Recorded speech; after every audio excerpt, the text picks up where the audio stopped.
Whoa. Tired of living broke, so before I sleep, I pray. What's up, y'all? Welcome to another episode of Crab Legs and Kool-Aid. This is the podcast where we get to know the person, the human behind the artist, because don't nobody care about what you're doing next. Don't nobody care about all that stuff. Actually, people do. I just don't. You understand? But anyway, welcome to another episode. I'm happy to have y'all here. Today, we got a homie, man. This dude been one of my crumb cakes, one of my pumpernickels, one of my ace coon booms. Starting out strong. Let's not say wrong words. For about, I don't know, bro, don't say nothing yet, because I'm going to cut to you again. For about maybe we think 10 years, maybe more, maybe less. If not 10, definitely maybe 9, at the least. He's trying not to talk so I can sit there. His name is Daniel Schuler. What up, D? What's up, man?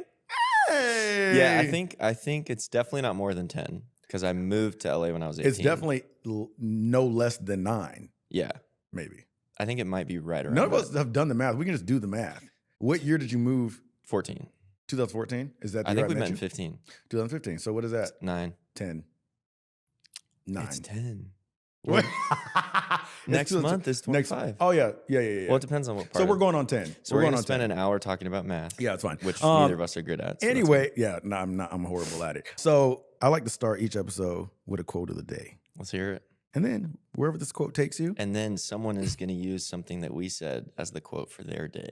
But it'd be like that. Because sometimes we drop a little fact, a little knowledge. Yeah, you know we what I'm saying? Okay. The quote of the day today is, and if it catapults your thought, also, by the way, shout out to producer Courtney, the bartender. Muchas gracias. She does everything. My boy is over here. Cold brew. Wait. He's a chapstick, a cold brew, and champagne. I was talking about the contrast in acidity for my palate That looks earlier. disgusting. You're gonna have diarrhea, without a doubt. Well, I don't need Because these coffee to have already that. makes you flow. Did you know? Oh, go ahead. Quote it. Oh, this might be the. I don't remember the facts of the report, but I looked it up because I was always curious. Like, what is it about coffee? And it's actually not coffee. It's something that's within it that's not just in coffee. And I can't remember what it was. That be giving you the dookies. Yeah. It's something else in it. Yeah. It's not the coffee. It's not the coffee. That's specifically. concerning. Because what is that? I don't know. Is it something they put in there, or is it something that's naturally in coffee? It's naturally incorporated, but I think it might also just be the. It could just be the caffeine because it's the caffeine. It is caffeine. The stimulation. But you know what? No, I don't know because a Coke don't make me poop. A what? A Coke, Yeah. You know what I'm saying? Like that's caffeinated. true. So maybe it's not caffeine. Yeah, I don't know. Dang, I just disproved that in front of you. How'd that feel? Yeah. Well, I didn't fight less it smart? because I prefaced it by saying I don't have the details for. I remember because I was looking at it and I remember being like, "There's no way it's not the coffee because it's error time." It has to be specifically It's the coffee. error time. It's error Error time. time. And if you try to act like it don't happen to you, you're not human. Yeah. It happens. Yeah. Anyway, all right, quote of the day. And if this, I want to know what you think about this Yeah. quote where it brings your mind, whatever the saying is. Great. If something Wow. Okay, if something is important enough, you'll make time for it. And that quote Oh, that's loaded. is by me. I quoted myself today. Shout out to me. Because I was Wow. on my way here, because normally I do like some epic person, Maya Angelou, somebody like that. But on the way here today, and I'll talk first. Yes, you will. My podcast. On the way here Oh today, my gosh. I was literally looking for a quote. And I was like, I think somebody had messaged me that should have messaged me back multiple days ago. And I was like, that kind of goes to show where you are on their significance list. And I was like, if it's important enough to you, you'll make time for it. So what do you take from that? How's that show up in your life, brother? Man, I think it's a very loaded thing because there, unfortunately, or not unfortunately, there have been things that are really important to me that I haven't been able to make time for. Cap. So Oh, no, go ahead. I wouldn't do this to a normal guest. He's a long-term friend, you know. For example, now it's a hierarchical statement. Woo. Okay. Because of course, there's going to be different things that take certain priority. That doesn't mean they're less important. Okay. Okay. Now you could say cap again because it's like, well, depending on the importance, that's going to determine the amount of time or the way in which you, whatever. But if I have, let's say, a doctor's appointment for myself, and then I find out that my mom's in the hospital. Okay. Where am I going? To the more important thing. Okay. That doesn't mean the doctor's appointment isn't important to Oh. me. It means that the level of importance shifted. So I think what happens now, I will say, and that's why it's like a category hierarchy kind of thing, because it changes. Now, if we approach the definition dualistically, and duality is just, it's either or. So it's either this way or it's this way. And most of the time, it's not. So I love that. What does dualistically mean? Yeah, so I was just, it's either or. So it's dual, the word just two. So it's like, it's either this way or it's this way. So, okay. I like that because you pretty much disproved my point, which is good. I love. Well, I'm not. I agree with that quote, but it's nuanced. It's nuanced. Yeah. So let's dumb it down a little bit. Yeah. If you actually want to talk to me, yeah, you're gonna make time to. I don't like that BS. I don't buy it. When people are like, "Oh my gosh, I've been so busy. Like I haven't been able to see my phone." Cap. Everybody, their phone is attached to them. You can't tell me that if your mama, your husband, your blah, blah, blah, text you real quick, you wouldn't just hit them back with like I'll call you later. Or like something quick. Even if you sitting, this is the theme for this episode, is pooping. Even if you're sitting on a toilet stool. Is this a little bit of projection? It's projection. I have to poop currently. If you're sitting on a toilet stool, I'm like, there's so many moments, the moments where you just decide to go like scroll on Instagram real quick. I'm like, there's time. Yeah. I make time for stuff I actually care about, period. Yeah. Now, on a higher level, the things you were saying, valid points. But on the dumbed down level, when it's just like responding to somebody, the reason I don't respond right away is typically because I saw it and I was like, oh, I'll get back to that. I could have responded in the moment, but like, hey, let me hit you back in a little bit or something. But it's like in your brain, you're just like, I feel like we categorize things that have significance or don't. For sure. And I mean, especially in this most recent season of my life, it's probably the busiest I've ever been. Yeah. And with the nature of my work, I'm literally talking to people all day. So I can spend all day talking to tons of people. And I get to the end of the day and there's still multiple people I haven't hit up yet. And that's I haven't called. And before you go too far, that's a great segue into the next question I was gonna ask you is what do you do? I'll wake up and figure it out, brother. I was like, I know the answer to this, but for all the folks out there, I'm like, what is your job description as you can best describe it? So now, if you were to ask me this, 2 years ago, it'd be pretty straightforward. Yeah. So I do a couple different things at the moment. I've been doing identity coaching for the past 6 years. Dope. I want to know what that means. So I'll dive into that. Yeah. But basically what I've done, I got all of my certifications through NLP, which NLP just stands for Neuro-Linguistic Programming. And that is essentially just, we all have an invisible language program in our mind. Like a dolphin. Yes, exactly. But that works as the filter of how we see the world and how we think the world sees us. So for example, a super simple example of that is when we receive information, we either generalize it, distort it, or delete it a lot of the time. Wait, say that again. Generalize it. So we just put it into a category, or we distort it, or we delete it. That part. But then based off of that, off of our values, our upbringing, whatever, that's how we make our decisions.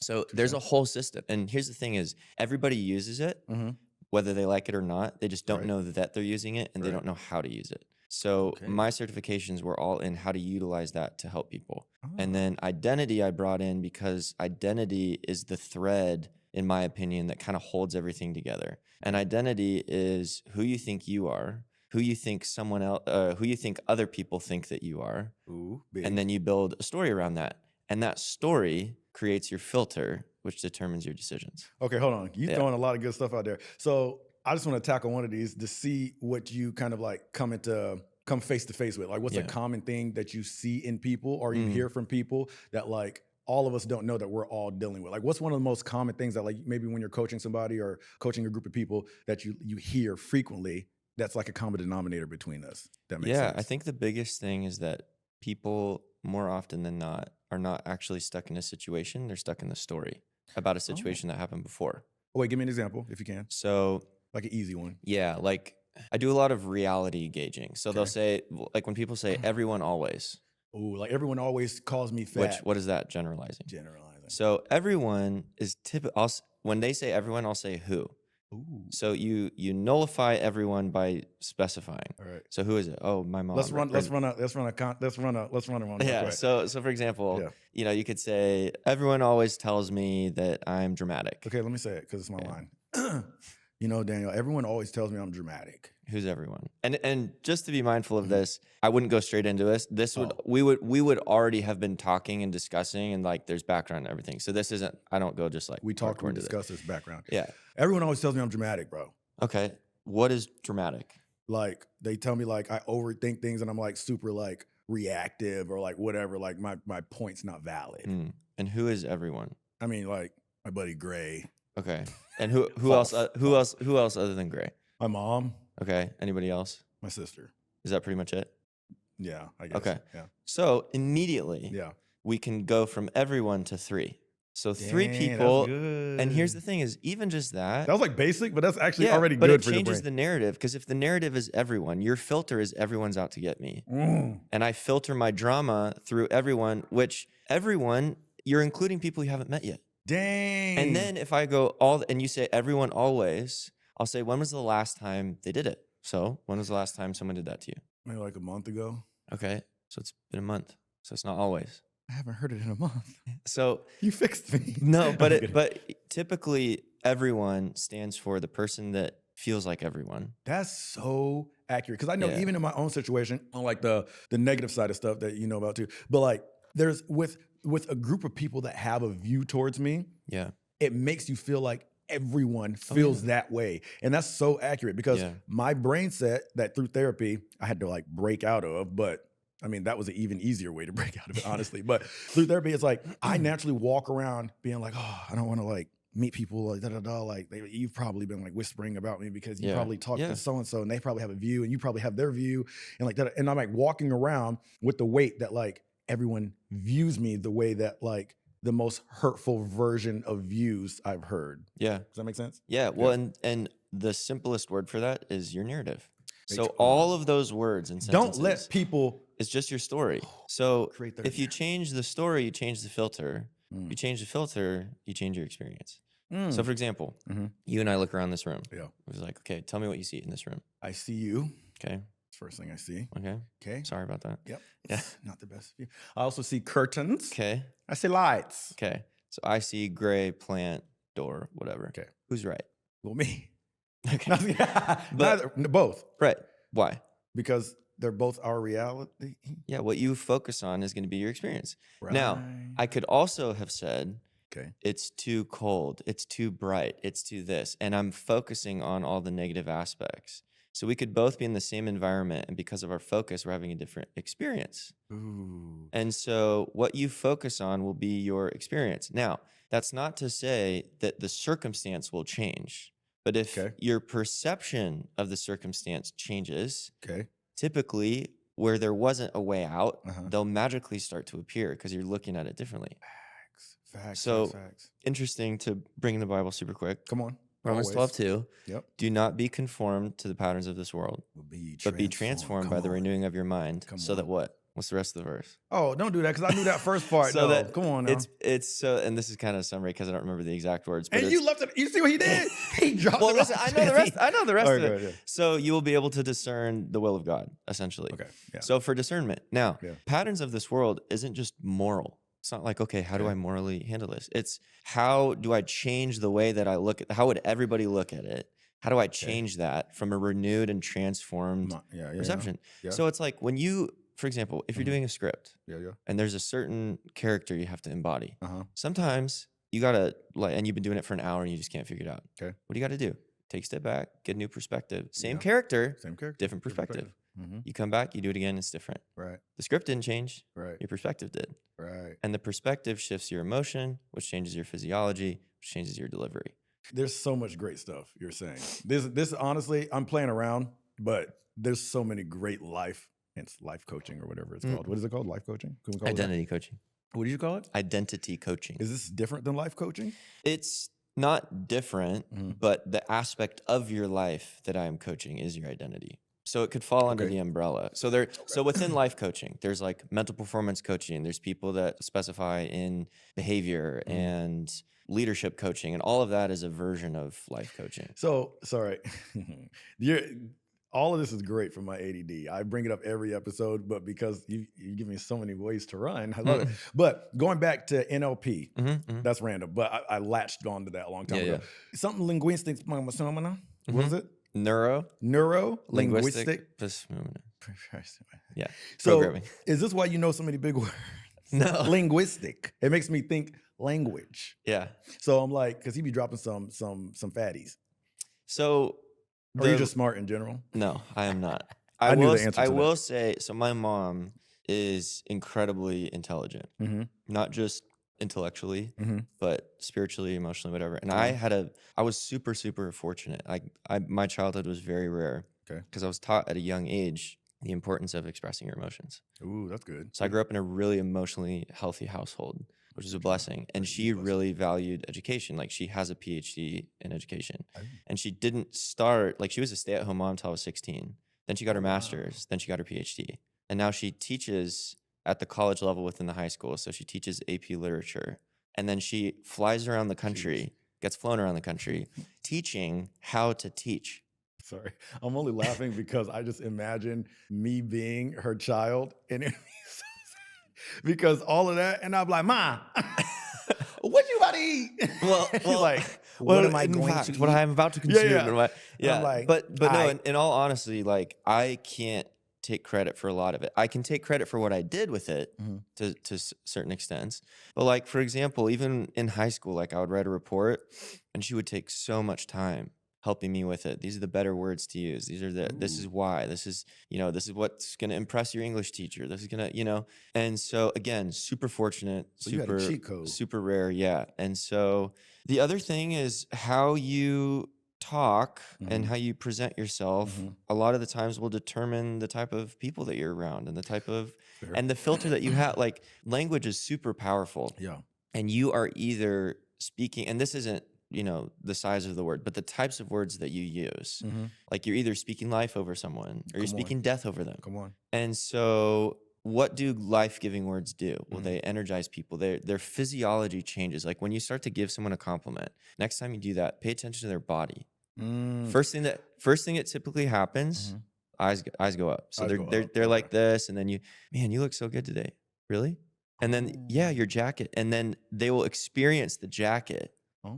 And then it's like, wait, I'm into this. This is my type of so stuff it's like, right here. it's just, no, thank you so much. And then they get shy, but this is an invitation. See, I feel like this taps into my little hippie side. See, I mean, this is not to be frou-frou. Like I'm not on like the stones and all that stuff of it all, but I am into like, for lack of a better word, the energies of it all. But that's not foo-foo. That's the other thing. Like because of the narrative. Yeah. Here's the thing. Right. Stories aren't just around people. Right. We will create a story around language. And then, for example, you'll hear the word energy. Yeah. Does it exist? Yes or no? Yeah. So why is it foo-foo? Exactly. That's what I'm trying to say. So it's the narrative. But here's the thing. The reason you prefaced with that is because at some point in your life, whether recently or whatever, someone that you cared about probably was like, energy is weird and this and that. And so part of you holds on to that. Well, it's not somebody. I know the answer to that. It's But I'm saying somebody at some point.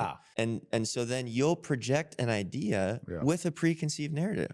Right. About energy. Right. And like energy exists. Yes or yes. It's not a yes or no. Right. So how do you use the energy? The question isn't, does it exist? It's how do we best use it? Right. And if you don't believe me, go watch any sport. Yeah. When someone misses, what do they immediately do? Right. If they're not mentally like in it. Right. 'Cause if you miss, you just get back up, whatever. So the energy, we hold our emotions in our body as well. You hold emotions in your organs and in your stomach and in your whatever. That's why when you get anxious, where do you feel it?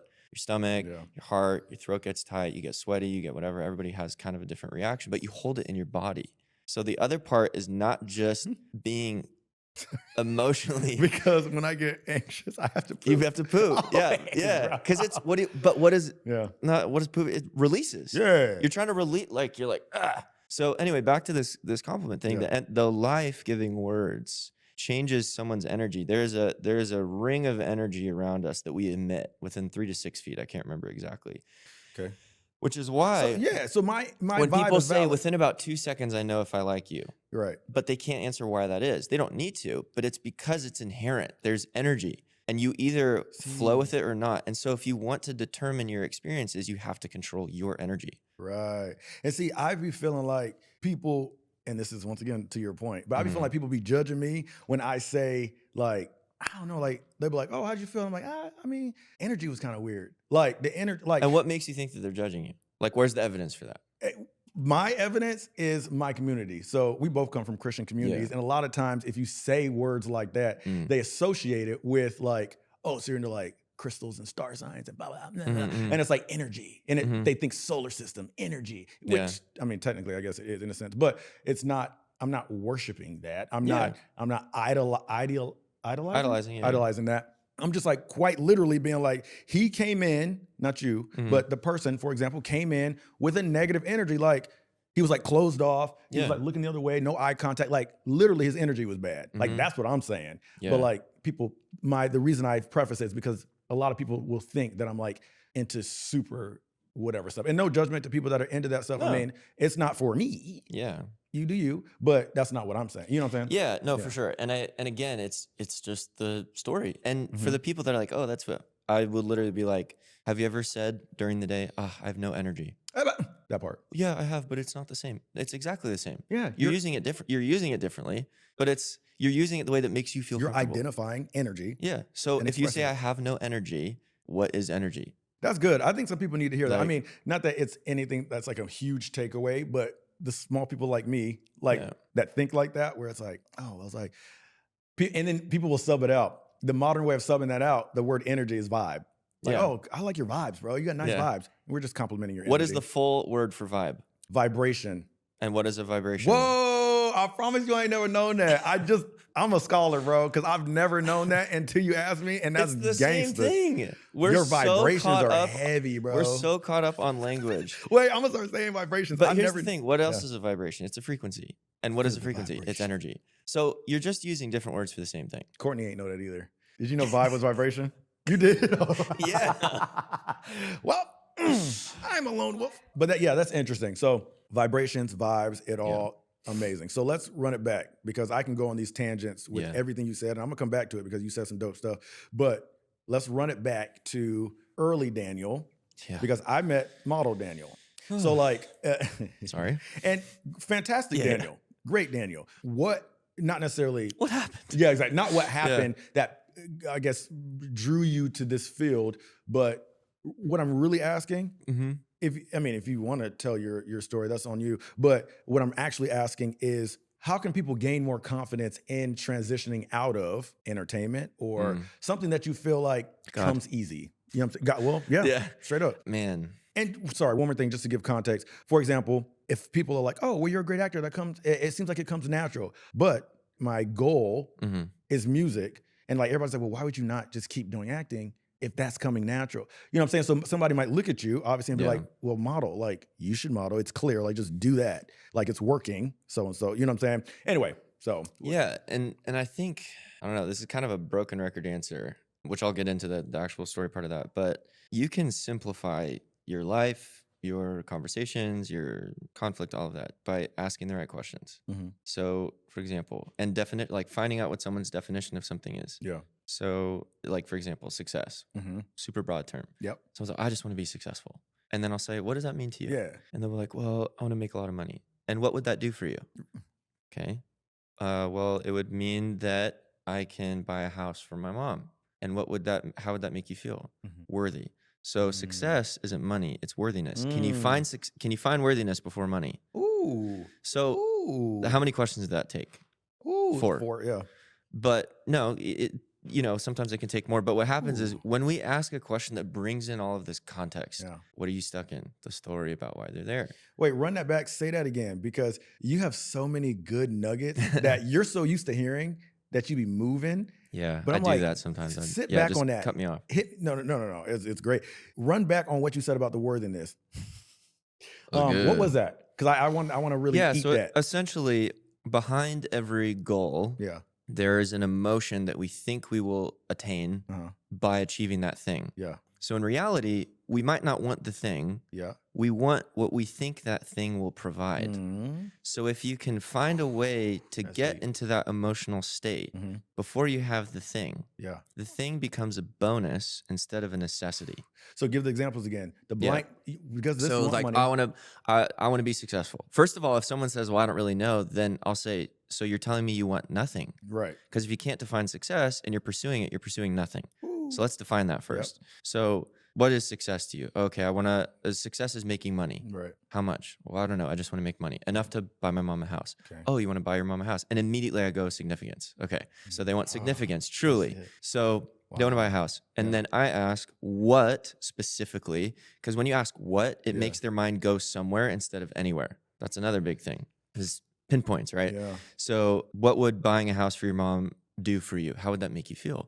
Well, it would make me feel worthy. Now, if I want to go deeper, I would say, when was the first time that you thought that the way to get worthiness was buying your mom a house? And it could go back, well, when I was 10, I remember when my dad left and we got kicked out and we didn't have a house.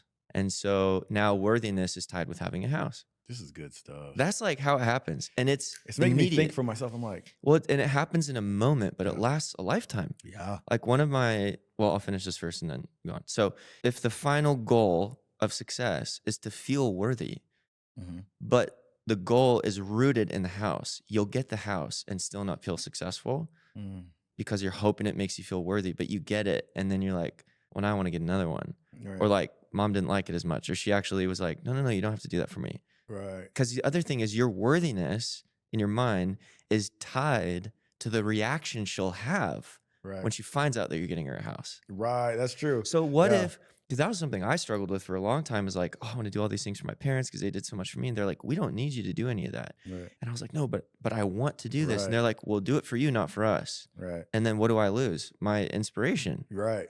Because I'm like, oh, that was actually selfish. And how often do you because hear it's for that? me. It's not for them. It's really for me because I want to feel And how often do you hear that? I mean, it's a big in like hip hop culture and everything, but it's like, I mean, it's everywhere where it's like, I just want to like make it big so I can like take care of my family, put my family. Now, sometimes they really do need that, right? Yeah. But it is such a driving force that it's like, if you take that off the table, if your mom's like, we good.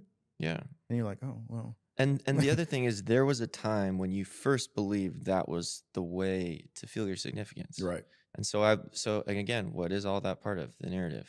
Right. So the story changes everything. That's crazy. And so if you want to, not this isn't a quote or anything, but it's like, if you want to change your life, you gotta know your story. Right. Because if you don't know and here's the other thing, are you living in a story that was written for you, not by you? Hold on, let me process. You're living in a story that's written for you, not by you. So, okay, got you. For example, a lot of the time what happens, we receive our narrative before the age of 12-ish. Okay. We don't have the cognitive ability to separate what's true, what's not true, because everybody is in authority over us. And what are we taught from a young age? Why do I have to do this? Because mom and dad said so. Because I'm your coach. Right. There's no given reason. It's we are told to say yes because of status, not logic. And then the logic becomes position. So what do we spend our whole lives trying to do? Get in a better position. Yeah. Because what do we think it brings? Authority. So there's just this false name. Anyway, so by the time we have some kind of autonomy, 14, 15, 16, 17, more developmental, not great, but we like, oh, that made me feel this way and I didn't like that. Right. And I know why. We'll start to build our own story. Problem is, we're starting to build our own story around the one that already exists from before. Okay. That's why this whole my truth thing kind of irks me a little bit. Right. Because Me too. That eats me up. Because I'm like, bro, your truth is rooted in a lie. So and I'm pause. Yeah. Pause. Yeah. Sorry. No, go ahead. I hope you don't lose your train of thought. thought. Anyway. That, I feel like don't slay me. Actually, do what you do. But I feel like there's modern day, I'm going to try this word. Go ahead, Dan. What does colloquialisms mean? Ooh. Is that what I'm saying? Yeah. I don't know what that means. But anyway, I think there's like modern day sayings, and I think there's like modern Christian culture sayings as well. And I'm like, in both of those. We call that Christianese. I'm like, but on both sides, that eats me up. Kind of like, oh, I was triggered. Like, I'm like, okay, triggering can be a thing, and that can happen, sure. But I'm like, the way it's used upsets me. It's weaponized. It's weaponized. What's my truth? I'm like, your truth, you're an asshole. Yeah. That's your truth. Yeah. That's what you're actually saying to me right now, but you feel like it's validated because you wrapped it in a false truth. Right. And I'm like, I just wanted to really let that eat for a second because that really is upsetting. Well, and here's the other thing is we are not neglecting the story. Because when you say it's my truth, you're not saying it is true. You're saying it's true to me. Right. So then the question has to be, okay, so what's the story there? Right. Like if you're, an example, I typically say most of us would make pretty bad lawyers. Yeah. Because all day we spend making a claim about ourselves or someone else, Right. and we're listening to claims that are made about other people or ourselves. Yeah. What do you need to substantiate a claim? Evidence. Evidence, yeah. Do we look at the evidence typically? No. We go, this claim makes me feel this way, therefore I am. Right. And then we just move on. And then there's that's interpretation the on top story. of that. So what happens is if the truth of the case is not guilty, and you have all of this evidence, not guilty, not guilty, and this one guy comes in from the 7-Eleven across the street who had the one corner camera that nobody talked to, and he said, I have a video of this person doing this. What does that do? Immediately, every single claim that said not guilty is now nullified. Right. From that one piece of evidence. Right. So it's your truth for now, but most of the my truth is because of an everyone always concept. Yep. And then there's even within. You can't tell me that's mine. But here's the thing: it's possessive. It's so. And that's actually a fear statement, because if you take away my truth, what am I? Free. Right. The truth will set you free from that story. And if you say, most of the time, my truth is a very victim mentality. Yes. Not to say they haven't been victimized in some way. Sure. We're not saying you weren't a victim. Right. But what happens is the story is actually victimizing you more than the situation. 100%. So you're missing out on freedom. And then here's the other thing is, what do victims a lot of time find their purpose in? Helping other victims. Right. But if you're stuck in the victim story, you can't get anyone out. Right. Because you're still in it. Right. And so, anyway. Yeah. So we had a beautiful question from producer Courtney, and it's valid. She's going through something similar in her life. Valid. Valid. She's going through something similar in her life, dealing with a friend that constantly uses that terminology and feels validated by it. So what do you say? The question to you, Daniel, is what do you say to somebody to try to break them or free them from that? Yeah. And again, like I said, like 10 minutes ago, it's not what I say, it's what I ask. So if we were to change the approach to what can I say to change this person's mind? Because here's another quote for you that I really like. Yeah. And when I say man, it doesn't mean man, it means mankind. So before we get there, a man convinced against his will is of the same opinion still. Run it again. A man convinced against his will is of the same opinion still. Okay. So if the only way that someone agrees with you is because you convince them, they don't believe differently. Right. They're just agreeing. Right. So there's no change. Right. So most people are like, how can I change this person's mind?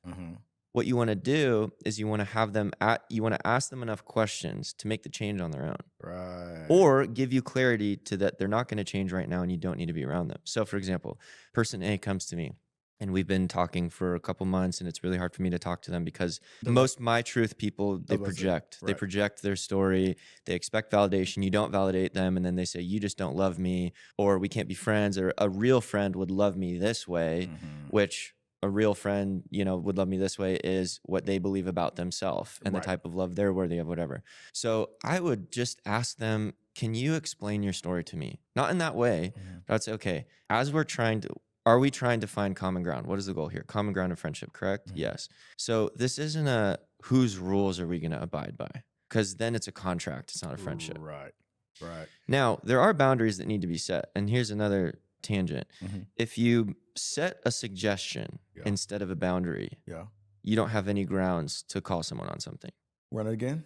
So if you make a suggestion instead of set a boundary, and that person quote unquote crosses your boundary with you making a suggestion, that's not their fault. You got to take responsibility for that. Right. But if you set a boundary and someone crosses it, it gives you clarity on where they stand, and it gives you the chance to be like, I told you this was my boundary, and they're either going to say, well, that's a stupid boundary, or, oh my gosh, you're totally right. I'm so sorry, and I need to honor that better. Right. It gives you a way out, right, and it gives them an understanding of where they're at and what needs to be changed. So, for example, with this, my truth, whatever it is, the more questions you ask, you're either going to find out, and they're going to find out if they can even back up their truth. Right.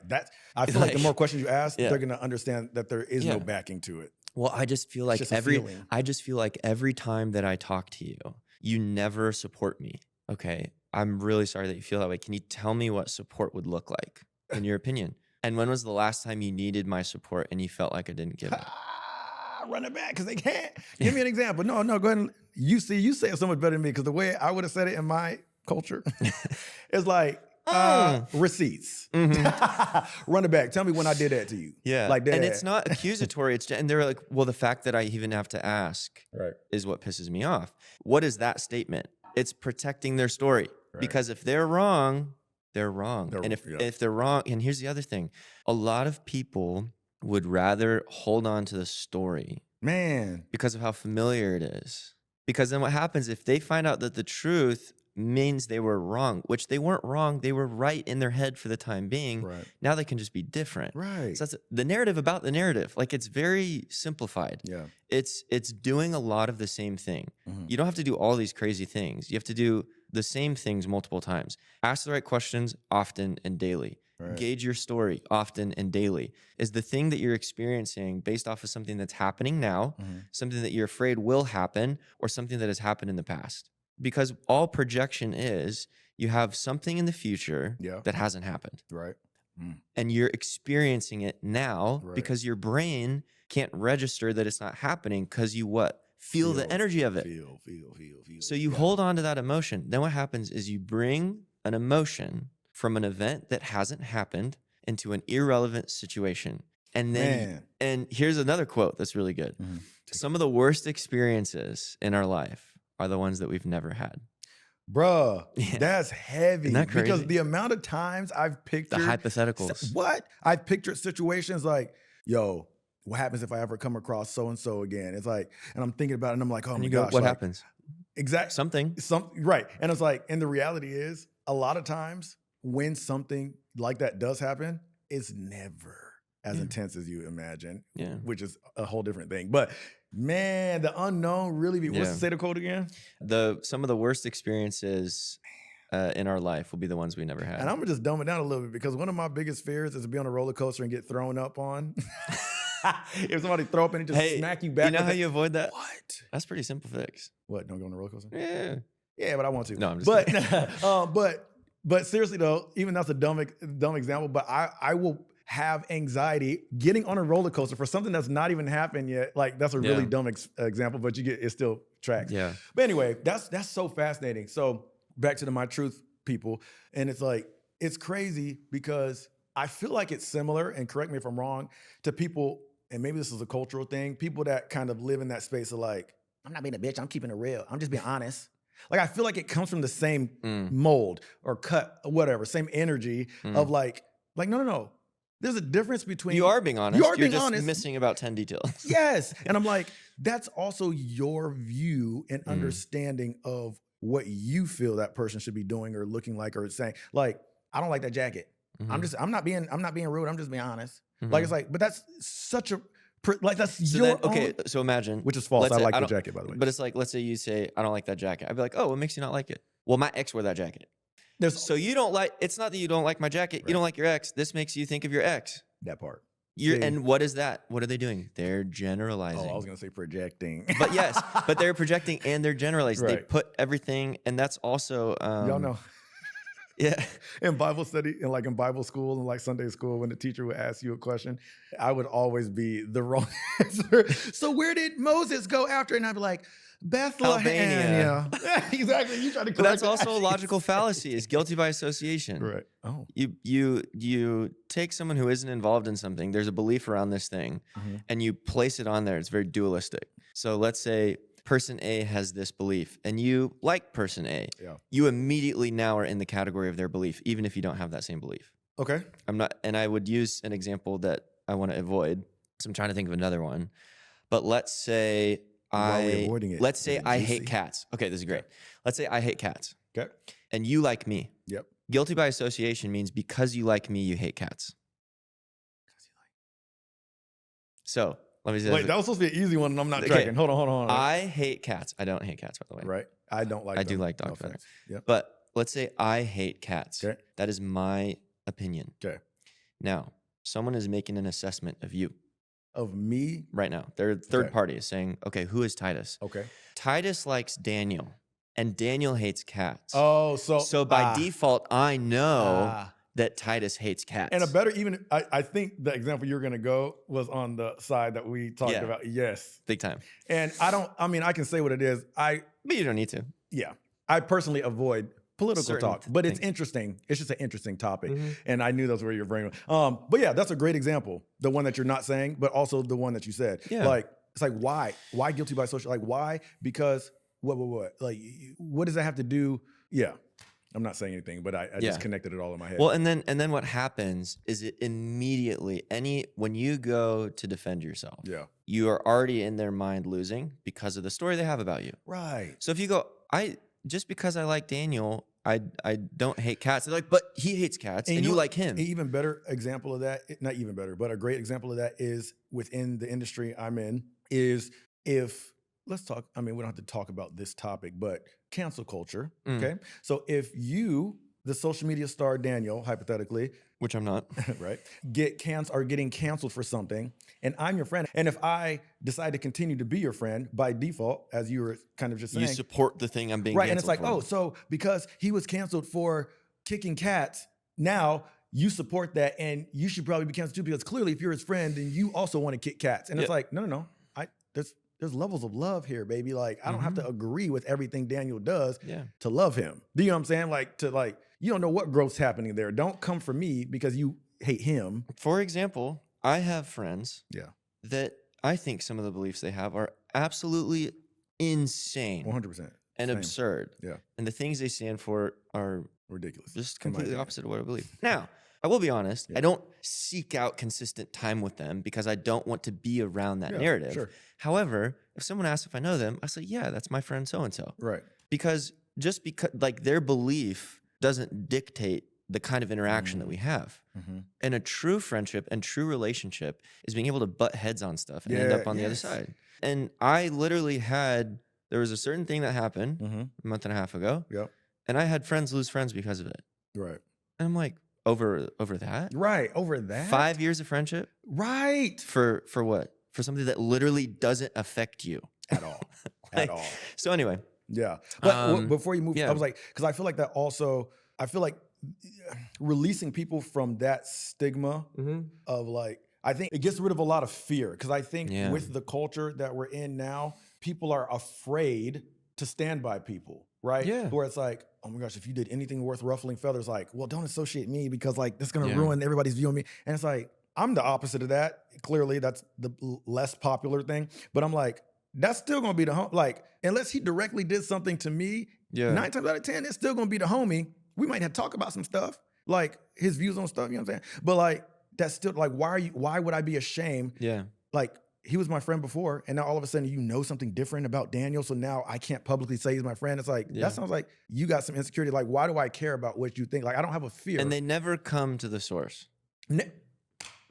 Never. And the other, like, here's what's funny is a lot of people actually don't want to be free because freedom means responsibility. Right. You got to own the fact that you was either wrong or that you had another crazy quote. Yeah. I'm going to go with Miss Tubman. Come on, Harriet. She said, I freed thousands of slaves, and I would have freed thousands more if they knew they were slaves. Man. Because some people had accepted that reality. Like, we can get out. Oh, it's good here. We got food. They don't treat us too bad. Wow. They whatever it is. Wow. You know? And so a lot of people, again, the story is so dictatorial. Yeah. That we will compromise our beliefs, our morals, and actual truth to fulfill what we think our needs are. Ooh. Wait, say that again. We will compromise our morals, the actual truth, and our beliefs to fulfill what we think our needs are. So why do people get trapped in that? I'm like, a lot of times when you're in a situation, you know, like in a specific situation that's happened in my life, I've had people reach out to me that have said to me from their own mouths, it just didn't feel right. Like something didn't feel like it was fully true. And I'm like, so why were you falling victim to believing somebody's version of something that you knew was it was convicting you? It just goes back to one, they never come to the claim source without the evidence. But yeah, and I'm like, why would you want to feel that way? Like maybe I'm just so different that I'm like, not like in a I'm better, but like in a way where it's like I've just raised in a more honest way where it's like, if I hear something that's very upsetting about you, there's just no fragment of my being. I'm not going to immediately go, true. and even if I'm like, whoa, what? Daniel, what? Yeah. Like there's no fragment of my being that can just sit in that. When I know you and I've known a whole different experience of you, then I'm like. Which we still have to go back to from 20 minutes ago. Right. But because I know that of you. I'm like, how can I just sit and, wow, that's what they said. I've had a whole experience with Daniel, but clearly I was wrong for all those years because this person said this. There's no fragment of a being that wouldn't want to come to you and be like, hey, what is this, for one? Or two, is there any validity? And if there is, where are you? Who are you? Like, how would I not? That baffles me that you would just take somebody's information and just believe and just run with it. And like, what? You don't, as an individual, as an adult that has their own brain, like you don't want to gather your own answer. It's kind of like studying the word, where it's like, I can listen to a preacher, but maybe that's the difference because I've always been taught growing up. And it's the log and the spec too, because a lot of the time that conclusion jump is more about what they believe about themselves. Man. So they're like, oh, he looked. Come get answers. Perfect example is, unfortunately, within just religious spaces, specifically within Christianity, is there are certain pastors that make mistakes and it like totally breaks your trust. Yeah. And the whole I mean, that happened to me over COVID. There was an evangelist, Ravi Zacharias. He's this Indian guy, incredible story, great orator. And I was in a full-blown like searcher mode over COVID. For a lot of different reasons. And I had found him and I was just I was eating up his content, just listening to him all the time. And he was so good at telling stories and bringing in Jesus and all this stuff. So he dies, like super sad, of course. And then all this stuff starts coming out about him, what he was doing behind the scenes and like just inappropriate. And number one, I was like, well, he's dead. So he's not even going to be held accountable. I mean, he is going to be held accountable in some regard, but it's like, there's no justice. He doesn't have to apologize. And then does this automatically get rid of everything that he said for the past year and a half that I've been listening to? Is like all of that not true? And it came down to like, well, man is sinful. Yes or yes. Okay. So a sinful man committed a sin. That doesn't take away from the knowledge he had. Right. A hypocrite might still have knowledge. Right. Doesn't mean you got to live your life like them. Right. So that was something I really wrestled with. And even recently, there was another pastor, and this one like completely took me by left field. I went to his church multiple times, like incredible, just theologian, like, and then again, out of left field, like affair, 5 years, blah, blah, blah, steps down from all of his ministry. I'm like, bro, what the heck? But again, when you have that kind of experience, you don't realize what kind of pedestal you put someone on until something happening in their life completely makes your world crumble. And so, and I want to pause there because that my question to people, not to you, because I don't feel like you do this, but to people is, why are we shocked? Like, I want to remove that. It's because of the expectation in the story. Right. And I'm like, when people fail you, when people are like, oh my gosh, they said what? They did what?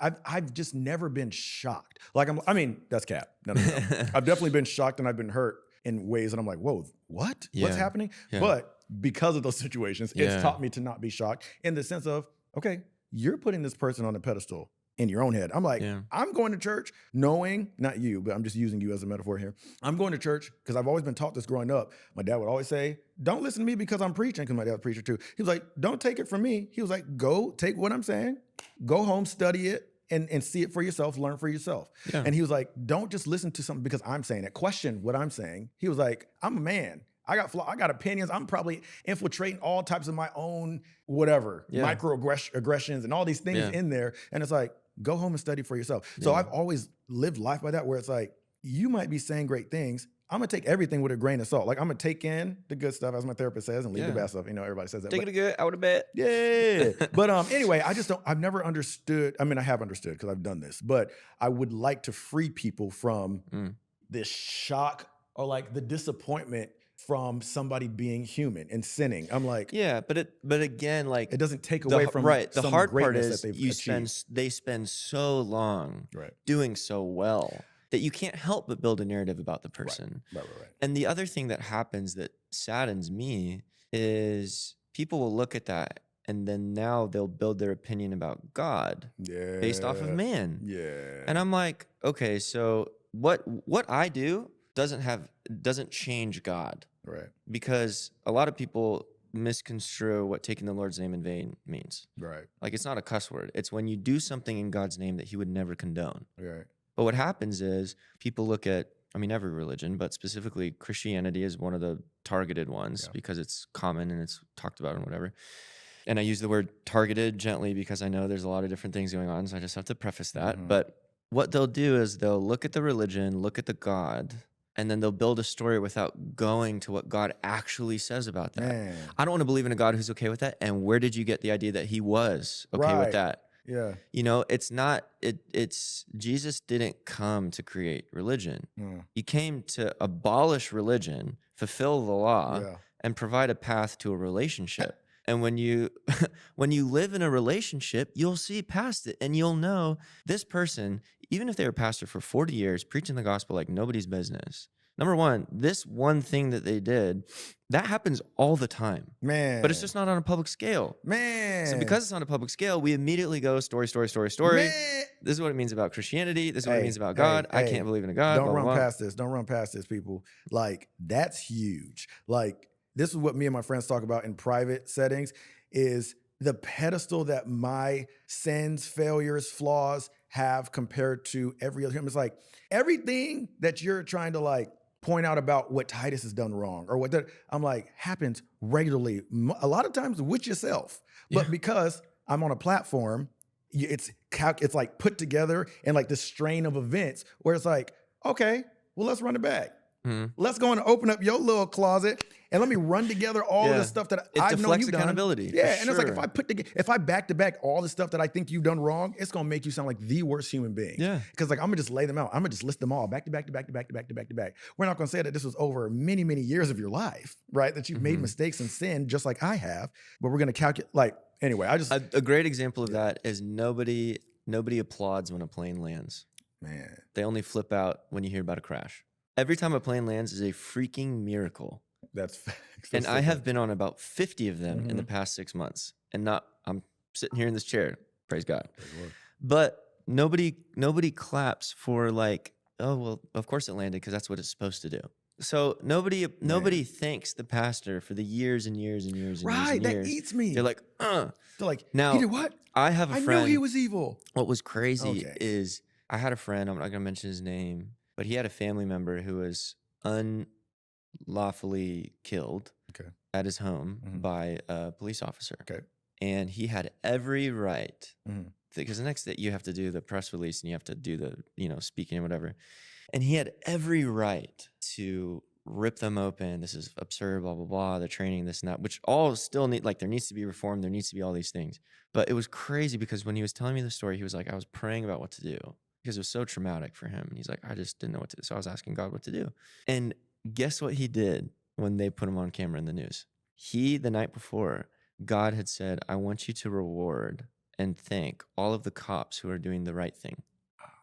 I love that. And so he literally spent that time the day after he said, first of all, I know this doesn't, and I'm kind of summarizing, but this doesn't represent the entirety of cops everywhere, guilty by association. I want to thank all the cops that do things right, that do keep our city safe, that do protect us. This is a super unfortunate situation. Obviously, justice is going to have to come. But and so when you look at that, it's like, wow, it's just a completely different way to go about something. Doesn't take away from the situation, the pain. People need to be held accountable. But it's more, I don't want to say solutions oriented because it's not like, oh, here's a problem, here's a solution. But it's more like if you actually want reform, focus on where reform can happen. Right. Don't just like highlight the problem specifically, because in Matthew, and here's what's great. Hours and hours and hours. But when it says, seek and you shall find, ask and you shall receive, knock and it shall be opened unto you. I always thought that was a command. And it's a statement. What it's saying is if you seek it, you're going to find it. It says seek and you will find. It doesn't, there's no asterisk. It doesn't say as long as. As long, right. It's just seek and you will find. What does that mean? Whatever you seek, you're going to find it. Right. If I look for this plant right here, I'm going to find it. If I don't look for it, if I look here, I'm not going to find it. Right. If I ask, I'm going to receive. Right. Every single door that I knock on will be opened. So if that's true, how important is it that I'm paying attention to what I'm seeking, asking, and knocking? Right. And that is why he says, since you're already seeking, summary, seek first the kingdom. And all of these things will be added. Now, things... Y'all know y'all going to sermon this podcast. Not being circumstantially, everything's going to get better. Because that's the other false... People think, oh, I'm going to start following Jesus, my life gets better. Actually, right. You read the Bible, it gets harder almost immediately. Yeah. Because the world doesn't change, your filter does, and now all of a sudden there's a lot of resistance to things that you used to, which is what has happened my whole life. Right. Like if people were to see snippets of my life when you met me, I was a completely different person. Yeah. I might have had the same goals, same Say, desires. you said the same heart. Yeah, and same love. heart, but my action was just way different. And all of us. Yeah. So if people looked at that and used we love to use people's worst moments to define the quality of their character. Say that again. We love Not actually. But and it's like we're so quick to that because of how it makes us. What does that do? Mm-hmm. It gives us power, a false sense of power. Because if we demonize someone else, we idolize ourselves. The irony, though, because the projection is you have power, but it's like you're giving yourself power by keeping a narritive on somebody. No, it's crazy. Yeah. And like even friends that have done things I don't agree with, I'm not going to say they are a bad person because that's a false narrative. Right. I'm saying they are a good person who has made some poor decisions. Who else has done that? Hello? Me, you, everybody. I'm like 100%. And so I'm like, I have a choice to make. Right. That leads to you're either a pessimist or an optimist. Right. And when people say, oh, well, I stopped wearing my heart on my sleeve because of how many people hurt me. When I look at the ratio of how many people have taken advantage of my kindness, my generosity, it is so far below the amount of people that have appreciated it. That's true. And here's the other thing. There might be 100 that have taken advantage of it. Yeah. But there are like 5,000 who haven't. That's true. And I can either make the decision because of the minor whatever that I've never even heard of since then. And I'm going to let them dictate my story. And let me run on that real quick. My therapist had a great point too, because after a situation that I experienced, I was like, I'm not doing friends anymore. Like that was my statement. I was like, we're not doing friends. I was like, that space has been abused where I'm like, I don't trust people because I'm like, eventually you're going to try to use anything against me. I've now seen that happen. So I'm like, no friends. And then he was like, I understand why you say that, but it was the same concept where he was like, even though, and I had to be reminded about this multiple sessions because I was like, no, it's just not computing. Like, why do people? I'm gonna do family and I'm gonna do TikTok. You know what I'm saying? Like whatever that is. And I was like, cool. But he was like, even though right now it feels like that space is abused and used, he was like, those are only what, 10 to 20 people. I don't know how I still don't know, whatever. But those are a group of people. And there's the whole world. Even my parents, my sister will say this to me. My sister will say this to me. She'll be like, TJ, Titus Jr., TJ, you're harping on a group of people that feel a certain way about you. And you're, going back to what we were saying before, you have this image that everybody feels that way. She was like, it's been shown to you time and time again. It's been proven to you that all of us don't feel that way. She was like, 95% of the people don't feel that way. Not even, maybe 98, 99. Right. And she was like, stop harping on that and creating this narrative for yourself because they've created a narrative for like, no. Anyway. And you're giving them power. Giving them power. And here's the other thing is like what I talk about a lot. You know, a lot of my clients are like, oh, I don't want to feel this way anymore. And I'm like, but you do. Right. Which is why you don't want to feel, you can't want to not feel a way unless you feel that way. Right. The difference is our goal isn't to be fearless. Right. Our goal is to know what to do with fear and put it in its place. Right. So emotions can be present. Yeah. But when they start to have authority is when we have a problem. Like there is rational fear. Yeah. Like if I see a car coming towards me, I'm not going to go, I'm not afraid of this car. Right. But it's not even about fear. It's about logic. Right. Moving object, standing object, death. Right. Doesn't take any emotion to know what's going to happen. Right. But my emotion will get me out of there. Right. Right. So as long as it's prioritized correctly, it's the same thing with an idol. We take things that are good and we make them ultimate. When they're ultimate, they become the filter. What does God say about money? He doesn't say that money is the root of all evil. Right. The love of. The love of, yeah. Here's the other thing. The type of love doesn't mean you can't love to have money to give or anything. It's if you love it more than. Yep. So it's not, I love having money because having money allows me to give and do these things. I don't love it more than what Jesus calls me to do or the things that are in the right priority or whatever it is. But it's when the love of the thing trumps the love of the maker of the thing, we start to get into some idolatry, changes the filter. And really quick, I want to touch back on the word sin because, and people might disagree with me, but I think that the Christian life and following Jesus is not easy at all, but it's pretty simple in terms of structure. Mm-hmm. So the goal is oneness with God. Yeah. That's the pursuit. Yeah. The word for sin in Greek is hamartia, Ooh. which is to miss the mark. Ooh, So we hear, yeah. oh, sin is missing the mark. Well, what's the mark? People will say it's the law of the Bible. It's what God says. It's this, that, and the other. It's pretty simple. The mark is oneness with God. And sin, hamartia, is just missing oneness. Right. And what does oneness include? The fruits of the Spirit: love, joy, peace, patience, kindness. Right. But here's the thing: it's a spirit of love. And what is a spirit? It's energy. And what does energy do? It moves. So if I have a spirit of love, I'm going to do things that the energy of love allows me to do. If I step outside of oneness and I go into hatred, the spirit of hatred, what does that cause? Cheating, lying, stealing. You sin. Sin isn't an action. It starts with the emotion that leads to the action. Mm-hmm. So in 1 John, it talks about if you have a spirit of love with your brother and sister, there's going to be no cause for stumbling. The reason there's no cause is because there's no emotion that would lead to missing the mark. And that's not religious. That is literally science, psychology, and God created all things. Yes or yes? He created energy. I love that. He created energy. Yeah. He created psychology. He created all these things. Yeah. So we can either ignore it and let it use us, or we can learn it and use it to help people. And honestly, that's a full circle moment right there, because we came right on back to energy. The first thing I was talking about that I felt wrong about saying. You was talking about and it. I'm just saying, get your energy together. Hey, we might need to have you back for another episode whenever you're in town, because there's so much to unpack there. Like there's still things that you said just from the description of your, and I didn't even finish talking about what I do. That's what I'm saying. That's what I'm saying. Just from the description of what you do, that is so interesting and like so inspiring and encouraging for people. Like just to break it down, just the stuff you were saying, like just the little stems of what you're saying alone.